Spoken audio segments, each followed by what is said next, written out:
welcome to another edition of Handicap Born Black in America. It's being brought to you by Judicial Freedom Riders Incorporated.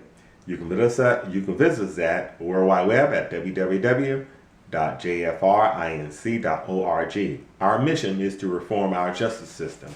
Please visit our website, and please, if you care to, we would like you to become members of this civil rights organization that was founded in 2012, December 2012. We're nonprofit again. We're nonprofit, so your contribution is tax deductible.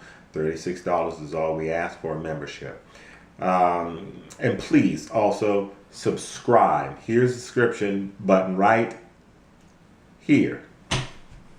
Now, the title of this video is called Child Support Detroit.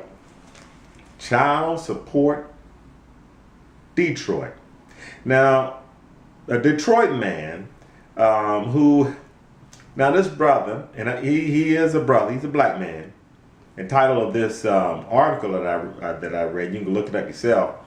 Detroit man is not the father, but court says he owes $30,000 in child support payments. Now, he is not the father. Now, I have a problem with our justice system. You mean to tell me that and this, you can read the article yourself again, but this man, he spent, I think it was in 1987 that when she had his baby. Well, she didn't know who the father was, according to the article. She didn't know who the father was, so she chose him to be the father. He had nothing to do with it. He gets pulled over in 1990 and says that you're a deadbeat father. He didn't even know he had a baby. So he's like saying, it must be some kind of mistake. Now here it is, 2013, 2014. This man has amassed a debt of child support payment in the rear of $67,000. Now, due to the error, they lowered it to $30,000 that he owes, but it's still saying he owes. So here's what it is, and let me tell you something. What the woman did. That woman, she needed somebody in order for her to get support from the welfare. She had to say who the father was, so that's what she did. Okay, I don't want to focus on her on what she did, but let me tell you what she did. She is supporting him. She knows that he's not the father. She now knows because of the DNA test that he's not the father. So she's telling the court on his side, saying, look, he's not the father. You shouldn't be paying. He shouldn't have to pay you anything. Now, you would think that we would say common sense. But whenever we're dealing with the justice system, throw common sense out the window. It does not apply when you are in the court system. Common sense doesn't apply. Common sense would say, wow, we made a mistake. The court or the state made a mistake. The state of Michigan made a mistake. This man is not the father. We did a DNA test. We have determined that there is no way he has a 0% chance of being the father. Okay, you think that would be, and then you have the testimony from the mother, who's also testifying on behalf of this brother. Well, guess what? They still say you owe us $30,000. Now, this reminds me of a song by Michael Jackson. Now, I'm not a singer, so you can laugh all you want. But you remember that song, Billie Jean is not my lover. She's just a girl, and I'm the one. But the kid is not my son.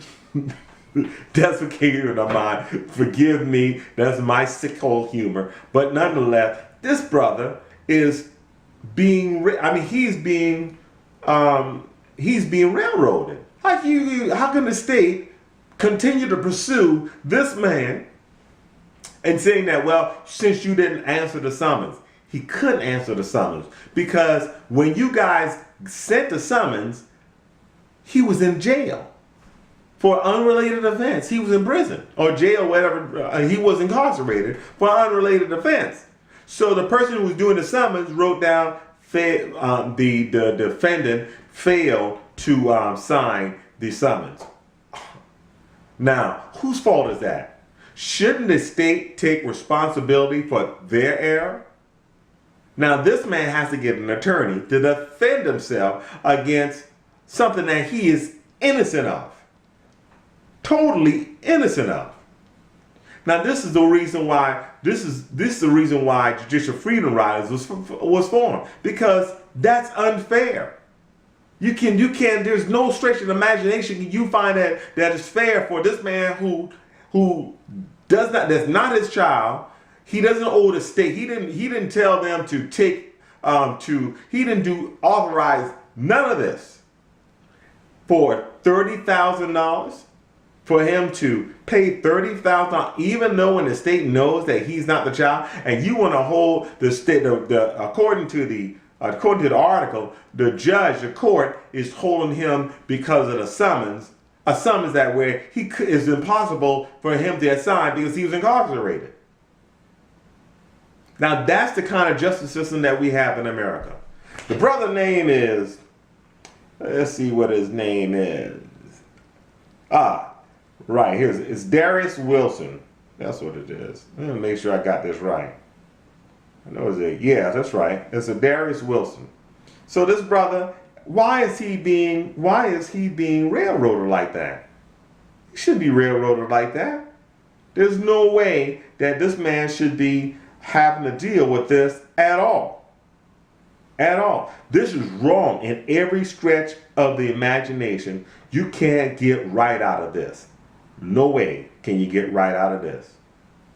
So at least that he's one thing about the justice system. They don't like cover. They don't like media. They don't like press. The justice system, they want to do everything covert. They want, if they can get you in the court and put you in jail, and even though you're innocent, the last thing they want is anybody to know about it. Anybody to know about it. And I'm sorry, correction. Let me make the correction. That's his name. It's not his name. Is Carnell Alexander. His name is Carnell Alexander. So how in the world are you going to justify putting this man in jail or telling the man he owed $30,000 and it's not his child? You look it up yourself. Look it up. Carnell Alexander. Pull it up. I was shocked when I heard it. First, don't think you did him a favor because, instead of you owing us $67,000, we're going to reduce it to $30,000. But it's still not my child. 24 years old anyway. Man, he's a grown man. What do you want me? What you going to do with the money? Oh, they want to recover the money from the welfare service. No. That's another issue in itself. This is why there needs to be a group like this group here, Judicial Freedom Riders, to change, to reform our justice system. This man should not have been harassed. After once proven as innocent, he should not be harassed. Now he's going to have to pay for a lawyer. If there's no lawyer, he's going to have to pay for a lawyer somehow. Whether or not you can find a lawyer to do it on a contingency basis or pro bono, he's going to have to find a lawyer and fight this. And he has a good case because that's not his child. And they can prove that he was incarcerated at the time that the state lied and said that he signed the summons. Nonetheless, please visit us at www.jfrinc.org and please subscribe to the channel. Subscribe right here to this. And this has been another edition of The Naked Truth.